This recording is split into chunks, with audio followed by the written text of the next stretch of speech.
the Pashtuns could identify with the Geordie tribe. So they quite liked that idea. But then I was invited to join them for dinner, and I said, I really need to use the telephone. I need to call my mother. And they said, this is impossible. And I said, well, until I can use the phone, I'm not eating as a guest or a prisoner of the Taliban. And he shrugged his shoulders, and I was taken away and put into this room.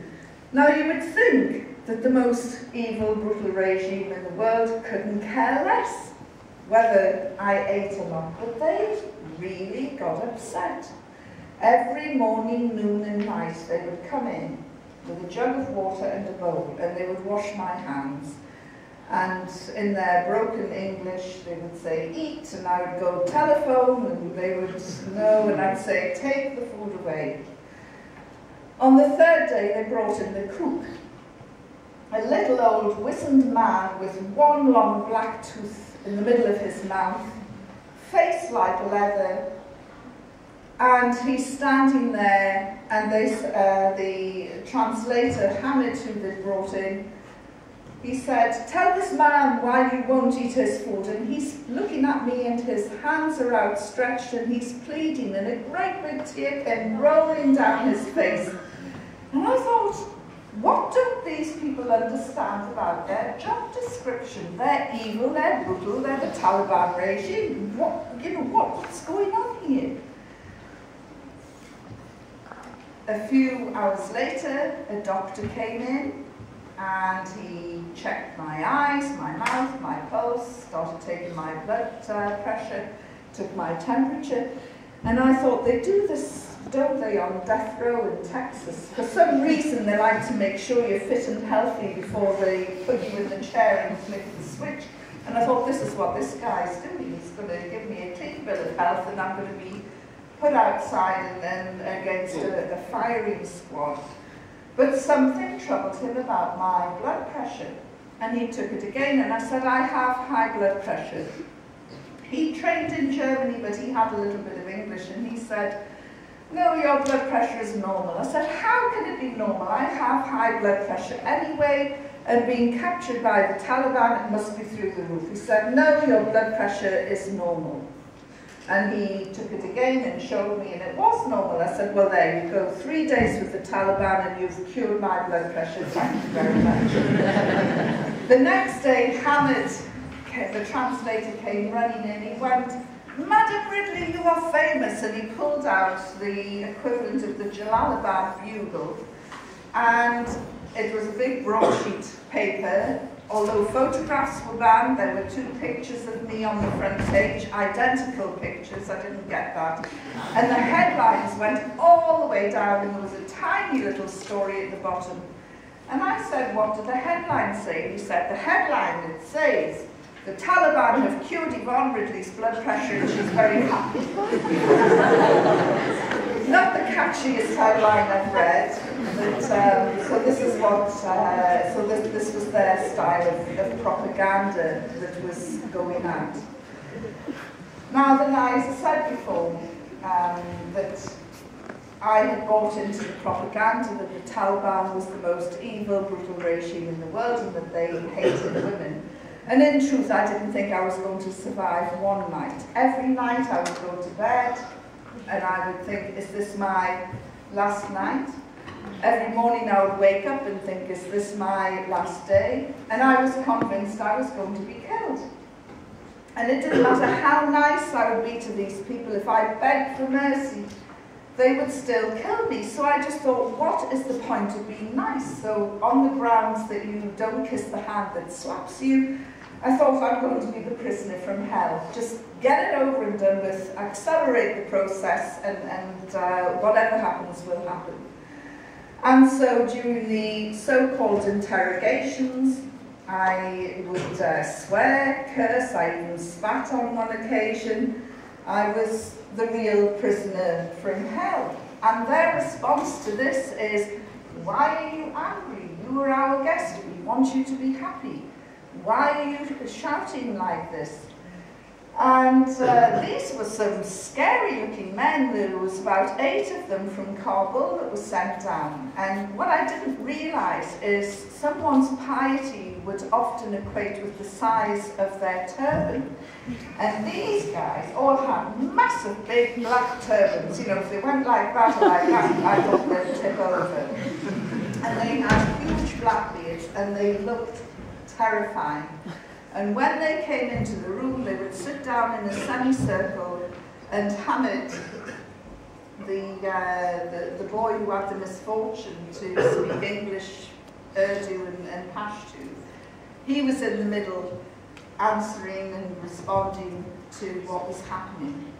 And they would start asking questions, and they would look at the ceiling, they would look at the floor, they would look at anywhere but at me. And I thought, yes, this is a clear sign of their guilt. They know they're going to kill me. They are so guilty they can't even look me in the eye. Of course, what I didn't realise is that they were showing me the utmost respect and were not looking at me in the eye to show that they had respect for me. So we had a complete clash of cultures. On the 4th day, one of them said, "You have lied to us." I said, "Everything I have told you is the truth." And he said, "You didn't tell us you had a daughter." And I said, "Well, you never asked if I had a daughter." And he said, "But you said you weren't married." I said, "I'm not married." He said, "How can you have a daughter?" I'm thinking of all the single mums, the gym slip mums, the schoolgirl mums, and I'm thinking, my goodness, you know. Anyway, we discussed the concept of divorce, and I said, the father of my daughter, he lives up in Newcastle, and I live in London, and we are no more, but we're still good friends. And another said, "Why didn't you marry again?" And it was in a real, you know, accusatory fashion. And I looked and I said, "I have my own money, I have my own car, I have my own home, I have my own job. What do I need a man for?" And they gasped and got up and walked out in disgust. It was as though, oh, these women are worse than we could have imagined. And they got up and walked out. This happened a couple of times. The first time it happened was when I was asked to write down the name of my father and my father's father.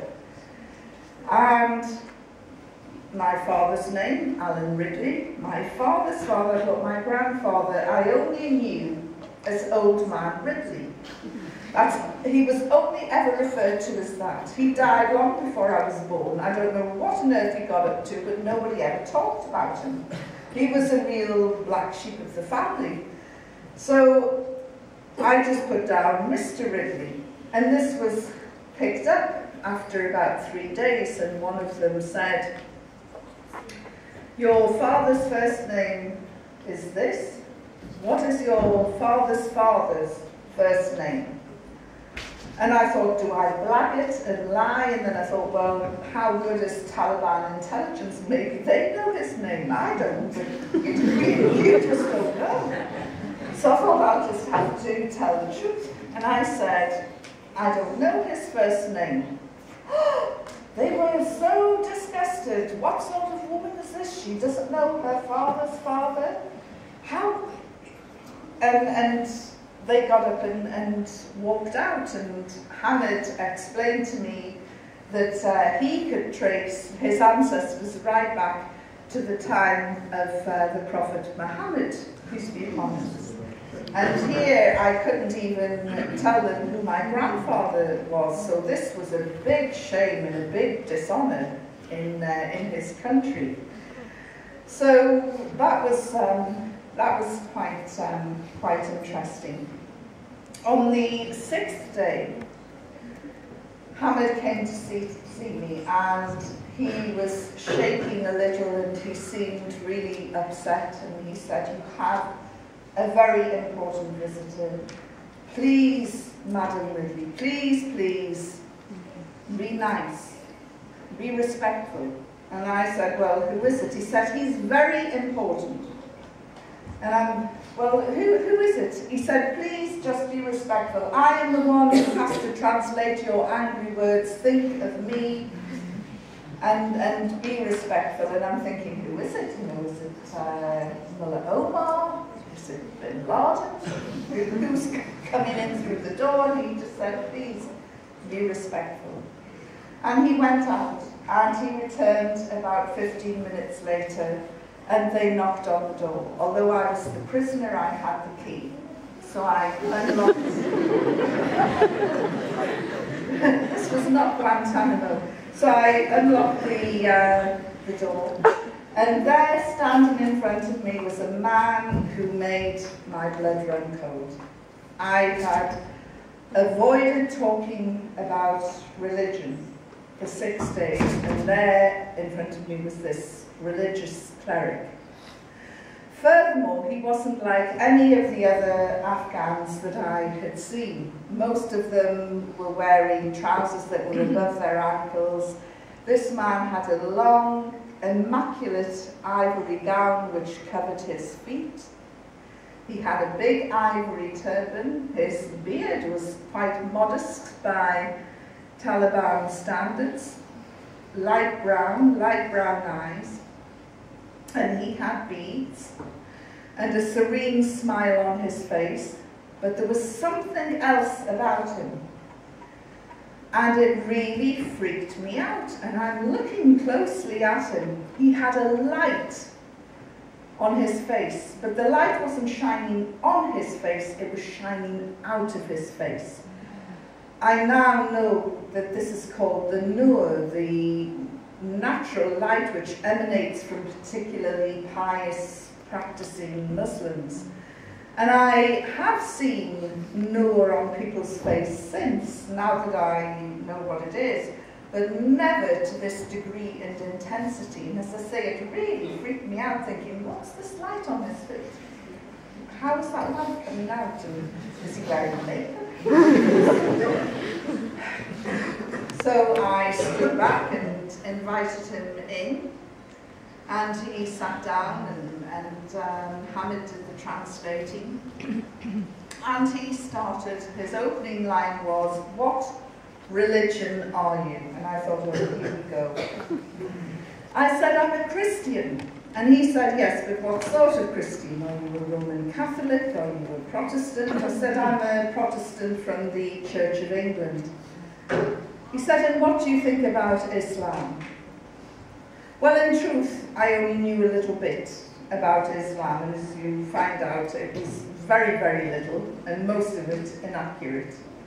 And he said, "And what do you think of Islam?" "Oh," I said, "it's amazing, it's absolutely fantastic." I then went off in praise of this religion, which I clearly knew nothing about, because at the end I said, "You know," I said, "you should be so proud of the boys around here." And I said, "They pray so much." I said, "They pray 5 times a day." I said, "Imagine that, 5 times a day." Not realizing that the prayers were obligatory. But he was far too polite to say, "You stupid woman." He just smiled serenely and he said, "Islam is a beautiful religion." "Oh," I said, "I couldn't agree more." And I went again off in praise of this faith that I